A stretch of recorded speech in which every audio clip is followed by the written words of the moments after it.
ஓம் நமோ நாராயணா. இன்றைக்கி நம்ம எந்த கதை பார்க்க போகிறோன்னா விக்ரமாதித்தனோட கதை.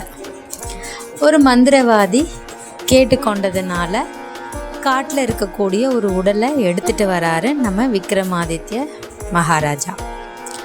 அவர் இந்த உடலுக்குள்ளே இருக்கக்கூடிய வேதாளம் அவர்கிட்ட கேள்வி கேட்குது. எப்படின்னா கதை மூலமாக. அதில் அது சொன்ன கதையில், அந்த வேதாளம் சொன்ன கதையில் ஒன்றை தான் இன்றைக்கி நம்ம கேட்க போகிறோம். முன்னாடி ஒரு காலத்தில் விஜயபுரி நாட்டில் ஒரு மனிதன் வாழ்ந்து வந்தார். ஒரு இளைஞன். அவர் பேர் குருபசேனன். அவருக்கு பிறவியிலேயே கால்களில் கொஞ்சம் குறைபாடு இருந்தது. அதனால் அவரால் மற்றவங்கள மாதிரி சாதாரணமாக இயங்க முடியாது. அது மட்டும் இல்லாமல் அந்த குருபசேனனோட அம்மா அவர் சின்ன வயசாக இருக்கும்போதே இறந்துடுறாங்க. அதனால் அவங்க அப்பா 2வது திருமணம் பண்ணிக்கிறாரு. குருபசேனனுக்கு சித்தியாக வந்தவங்க இவரோட உடல் குறைபாட்டை அடிக்கடி சுட்டி காட்டி அவங்க கஷ்டப்படுத்திகிட்டே இருந்தாங்களாம். இதனால் குருபசேனன் வாழ்க்கையில் ஒரு விரக்தியான நிலைமை, அந்த மனக்கஷ்டத்தோடையே அவர் வாழ்ந்து வந்தார். அந்த ஊர் ராஜாவுக்கு ஒரு பொண்ணு இருக்காங்க, இளவரசி இந்துமதி.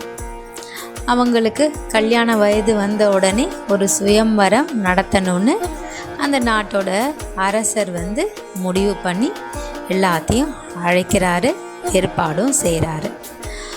அப்போ இந்துமதி சொல்கிறாங்க, எல்லா ஏற்பாடும் செய்யுங்க, ஆனால் அதில் வைக்கக்கூடிய போட்டி என்னோட இஷ்டம். நான் வைக்கிற அந்த போட்டியில் யார் வீரத்தை நிரூபிக்கிறாங்களோ அந்த நபரை தான் நான் திருமணம் செய்துக்குவேன் அப்படின்னு திட்டவட்டமாக சொல்லிட்டாங்க. அதனால் அவங்க அப்பாவும் மகாராஜாவும் எல்லாத்தையும் இளவரசி சொன்ன மாதிரியே எல்லா ஏற்பாடுகளையும் பண்ணிடுறாங்க. என்ன அவங்களோட போட்டி அப்படின்னா ஒரு உயரமான நடைமேடை. அதில் 2 பக்கமும் பார்த்திங்கன்னா கூர்மையாக இருக்கக்கூடிய கத்திகள்லாம் இருக்கும். அதுக்கு நடுவில் வழிகள்லாம் மாறி மாறி ஜிக்ஸாக்காக போகும். அதில் ஒரு கீறல் கூட படாமல் நடந்து போய் தூரத்தில் இருக்கக்கூடிய ஒரு மணல் திட்டு மேலே இருக்க ஒரு இடத்துல அந்த நபர் போய் குதிக்கணும் அப்படின்னு இளவரசி இந்துமதி ஒரு கண்டிஷன் வைக்கிறாங்க. அதில் யார் வெற்றி பெறுறாங்களோ அவங்கள நான் திருமணம் செஞ்சுக்குவேன் அப்படின்னு. இதில் கேட்டு பல அரசர்கள் இளவரசர்கள் எல்லாரும் அங்கே கூடினாலும் சுற்றி கத்தி, அதுவும் பயங்கர கூர்மையான கத்தி, அதனால் யாரும் போட்டியில் கலந்துக்கல. அப்போ அங்கே வந்த குருபசேனன் மகாராஜாட்ட நான் இந்த போட்டியில் கலந்துக்கலாமா அப்படின்னு அனுமதி கேட்கிறாரு. அவரோட உடல் குறைபாட்டை பார்த்துட்டு முதல்ல தயங்கினார், அப்புறம் அனுமதி கொடுத்தாரு. என்னதான் அனுமதி கொடுத்தாலும் இந்த போட்டியில் ஒரு வேளை இவன் வெற்றி பெற்றுட்டா நம்மளோட பொண்ணை இவனுக்கு திருமணம் செஞ்சு கொடுக்கணுமே, அப்படி ஒரு நிலைமை வந்துடுமேன்னு மனசில் ஒரு கவலையும் இருந்ததான் அந்த மன்னருக்கு. போட்டி ஆரம்பித்தது. அதில் கலந்து கொண்ட குருபசேனன் அவங்க இளவரசியோட எதிர்பார்ப்புக்கேற்ற மாதிரி அதில் ஒரு கீறல் கூட படாமல் மணல் திட்டில் குதித்தும் அவர் வெற்றி பெற்றார். இதனால் இளவரசியும் என்ன பண்ணாங்க, இந்துமதி அவங்களும் இளவரசி இந்துமதியும் அந்த குருபசேனனை நான் திருமணம் பண்ணிக்க சம்மதம் அப்படின்னு அவங்க சொல்கிறாங்க. ஆனால் குருபசேனன் அதை கேட்டுட்டு சரின்னு சொல்லாமல், இல்லை என்னால் திருமணம் செய்து கொள்ள முடியாது அப்படின்னு மறுத்துட்டாராம். அதுக்கு அந்த வேதாளம் கேட்குது, விக்ரமாதித்தா, போட்டியில் வெற்றி பெற்ற பின்னும் சாதாரண ஒரு குடும்பத்தில் பிறந்த குருபசேனனுக்கு அந்த நாட்டோட இளவரசியை மணந்து கொள்கிற மாதிரி ஒரு வாய்ப்பு கிடைச்சும் ஏன் அதை மறுத்தான் அப்படின்னு சொல்லி கேள்வி கேட்டதான்.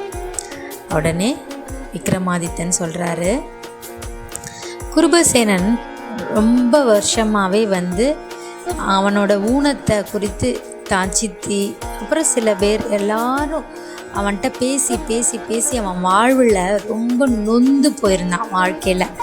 அப்படிப்பட்டவனுக்கு இந்த போட்டியை பற்றி கேள்விப்பட்டவனே அதில் கலந்துக்கணும், தன்னை மாதிரி இருக்கிற ஒருத்தரும் எதையும் சாதிக்க முடியும்னு இந்த உலகத்துக்கு காட்டணும், நிரூபிக்கணுன்றதுக்காக தான் அந்த போட்டியில் கலந்துக்கிட்டானே தவிர அவன் உயிரை பற்றி கவலைப்படலை.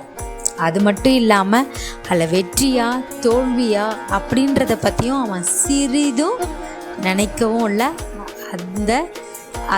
அந்த விஷயத்தில் அவனுக்கு அக்கறையும் இல்லை. அதே நேரத்தில் போட்டியில் வெற்றி பெற்றாலும் அந்த நாட்டோட இளவரசி அவன் மணக்க சம்மதம்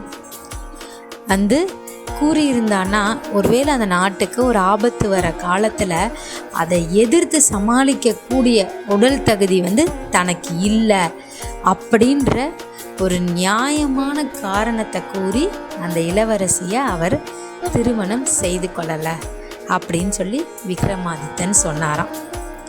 எவ்வளவு உண்மையான கருத்து இல்லைங்க, எவ்வளவு ஒரு சாதாரண ஒரு கதையில் எவ்வளவு பெரிய உண்மை. இதில் 3 விஷயம் எனக்கு ரொம்ப பிடிச்சதுங்க. அந்த குருபசேனன் தன்னை நிரூபிக்கிறதுக்காக தான் அந்த போட்டியில் கலந்துக்கிட்டாரு. அதில் உயிரை பற்றி கவலைப்படலை, வெற்றி தோல்வியான்னு கவலைப்படலை. அதே மாதிரி அதுக்கு பிரதிபலனா, அதுக்கு பலனா அவனுக்கு அவ்வளவு பெரிய வாய்ப்பு. ஒரு சாதாரண ஏழை குடும்பத்தில் பிறந்தவனுக்கு அந்த நாட்டுக்கே ராஜா ஆகக்கூடிய, அப்போ செல்வ செழிப்பாக மாறக்கூடிய ஒரு வாய்ப்பு கிடச்சி கூட அவனோட நிலைமையில் இல்லாமல் அந்த பலன்னு வரும்போது மற்றவங்களை பற்றி, ஒரு ராஜான்னா அந்த ராஜா என்னெல்லாம் செய்யணும் அப்படின்றத யோசித்து தன்னால் அது முடியுமா அப்படின்றத அவர் யோசித்து எவ்வளவு அழகாக அதுக்கு நியாயமாக ஒரு காரணம்.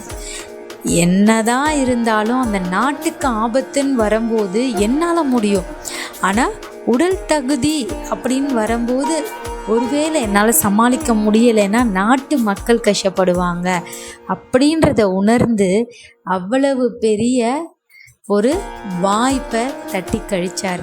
நம்மளாம் எவ்வளோ பேர் செஞ்சிருவோம், ரொம்ப பெரிய விஷயம் இல்லையா?